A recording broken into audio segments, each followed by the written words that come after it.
Tikka, you. Finnish Public Broadcasting Service. My question is for Mr. President Biden. The political volatility of US remains a big worry for European partners. Meanwhile, back in Washington, a bipartisan group of senators has repeatedly failed to pass through Senate a bill that would prevent the US presidents in the future from withdrawing from NATO without Senate's approval. What actions... Sorry, without what? I'm sorry? I didn't hear the last part of your question. In Washington, a bipartisan group of senators has repeatedly failed to pass through Senate a law that would prevent future US presidents from withdrawing from NATO without Senate's approval. What action a reliable NATO partner for decades to come? I absolutely guarantee it. There is no question. There's overwhelming support from the American people. There's overwhelming support from the members of the Congress, both House and Senate, in both parties, notwithstanding the fact there's some extreme elements of one party. We will stand together. The American people known since the end of World War II and the formation of NATO that our security rests in the unanimity among European and transatlantic partner, us. And so this is, no one can guarantee the future, but this is the best bet anyone could make. And my second question on that note to Mr. President Niinistö, hearing this answer that no one can guarantee a future, are you worried that the political instability in the US will cause issues in the alliance in the future? Let me be clear. I didn't say we couldn't guarantee the future. You can't tell me whether you're going to be able to go home tonight. No one can be sure what they're going to do. I'm saying as sure as anything can possibly be said about American foreign policy, we will stay connected to NATO. Connected to NATO, beginning, middle, and end. We're a transatlantic partnership. That's what I've said. It seems that the President has answered your problems, but I have to tell you that during this process, I met approximately President many times, but I would say about 50 people from Congress and Senate. And I think the message was quite clear, quite united. And I have no reason to doubt about USA policies in the future. Let me say one more thing. We learned a hard lesson. Peace and security in Europe is essential to U.S. security and peace. The idea that there could be conflict in Europe among our friends and us not engaged has never happened in modern history. That's why we're staying together. Next question, President Biden. Oh, I've called on somebody. I'm sorry. Wall Street Journal. Andrew? Thank you, Mr. President. You've said that Ukraine shouldn't enter NATO until after the war is over. Are you concerned at all that those comments could motivate Putin to keep the war going or discourage him from entering peace negotiations? And is there a serious risk that this war could drag on for years? And do you see any path toward the war ending with Putin still in power? First of all, no one can join NATO while a war is going on, where a NATO nation is being attacked, because that guarantees that we're in a war, and we're in a third world war. So that it's not about whether or not they should or shouldn't join, it's about when they can join, and they will join NATO. The issue of whether or not this is going to keep Putin from continuing to fight, the answer is Putin's already lost the war. Putin has a real problem. How does he move from here? What does he do? And so the idea that there's going to be what vehicle is used, he could end the war tomorrow. He could just say, I'm out.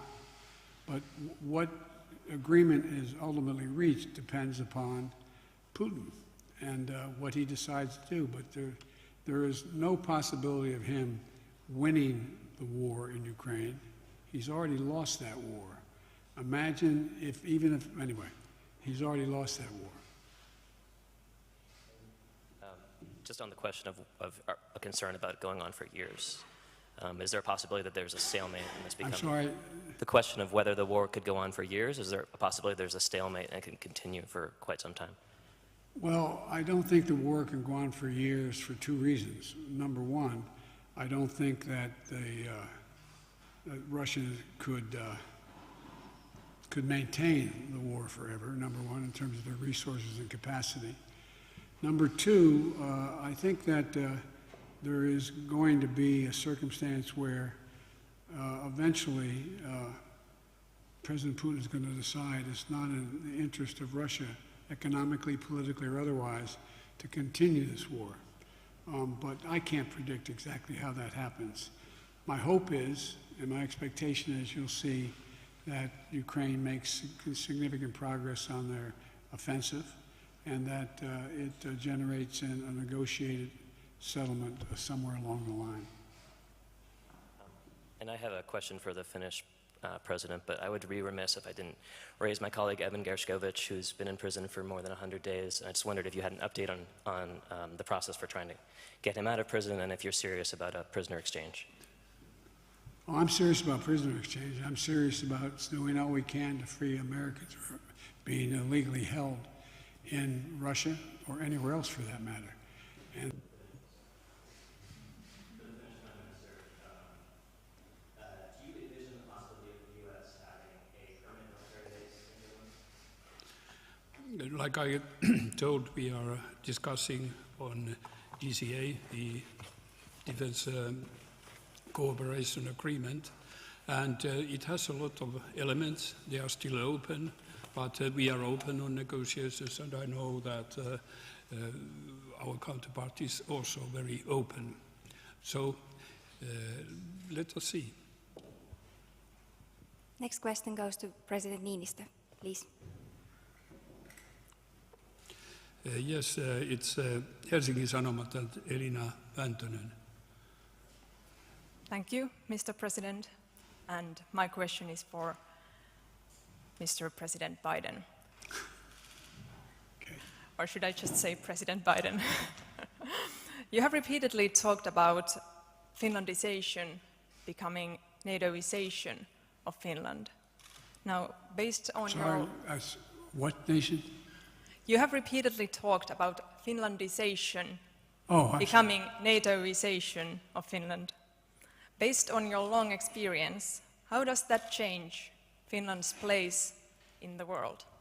well, first of all, the context in which I said that was the gentleman who occupies a seat on the other side of your border in Moscow said I said he wanted the Findalization of NATO. I said it was more likely he's going to get the NATOization of Finland. That's the context in which that was said. And what was the second part of your question? I asked, how has Finland's position in the world changed during this Look, NATO membership process? Finland's already a strong, vibrant nation. I think what Finland's joining NATO does, and Sweden as well, when the Nordic countries are all members of NATO, it just makes the world safer. It significantly increases the prospect that there is less likely to be war. We're deadly earnest about the notion. We'll defend every single inch of NATO territory.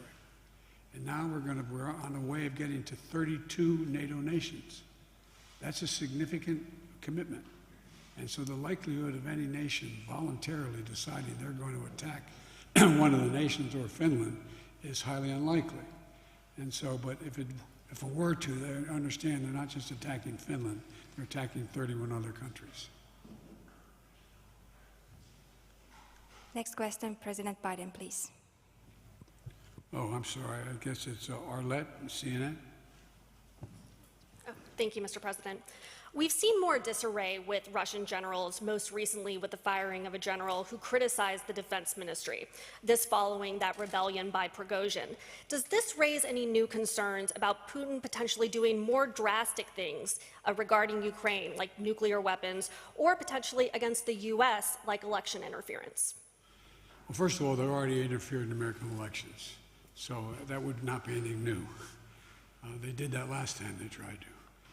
But with regard to, I don't think there's any real prospect, you never know, but of Putin using nuclear weapons. Not only has the West, but China and the rest of the world has said, don't go there. Don't go there. Number two. Number three, I think that determining what happens to Prigozhin, what happens to Vilnius, what happens when we discuss this in Vilnius, is God only knows what he's likely to do. I'm not even sure, we're not even sure where he is and what relationship he has. If I were he, I'd be careful what I ate. I'd be keep my eye on my menu. But all kidding aside, who knows? I don't know. I don't think any of us know for certain what the future of Prigozhin is in Russia. And so I don't know how to answer that question beyond that. And if I could also ask you something about happening back home. You're seeing the GOP grappling with tying abortion rights to defense issues, including a block on military promotions by Senator Tuberville. What does this say about U.S. military readiness? And would you be willing to talk with Tuberville to try to work out some solution? I'd be willing to talk to him if I thought there was any possibility of him changing this ridiculous position he has. He's jeopardizing U.S. security by what he's doing. I expect the Republican Party to stand up, and do something about it. They've within their power to do that. The idea that we don't have a chairman of the Joint Chiefs of Staff, the idea that we have all these promotions that are in abeyance right now, that we don't know what's going to happen, the idea that we're injecting into fundamental foreign policy decisions what, in fact, as a domestic social debate on social issues is bizarre. I don't ever recall that happening, ever. And it's just totally irresponsible in my view. And I just think that, I'm confident that the mainstream of the Republican Party no longer support what he's doing, but they got to stand up and be counted. That's how it ends. And for President Niinistö, you've been working on fortifying the fence along the border between Finland and Russia. Is there anything that you're seeing recently that concerns you? And also, as a leader who shares a border with Russia, what more do you want to see done to deter Putin? During the beginning of our application process, surely we had to make sure first trying to figure out every possible negative action we might meet, and surely how we respond on that. And we were very careful on that work. So at the moment, the situation is quite calm. Hope it remains as such. But I just want to tell you that Finnish people do feel more secure at the moment. We have 80% of population supporting NATO membership, and more than 80% who say that we will also protect our allies. That's the Finnish position. Thank you. This concludes the press conference. Thank you very much.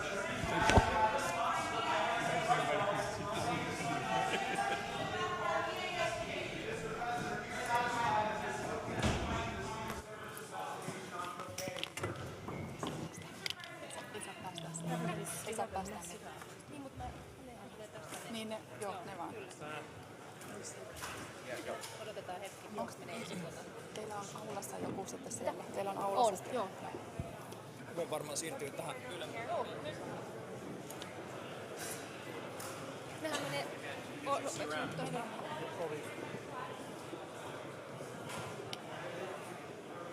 Okay, you have your pool? Yes, we're gonna gather here. All right.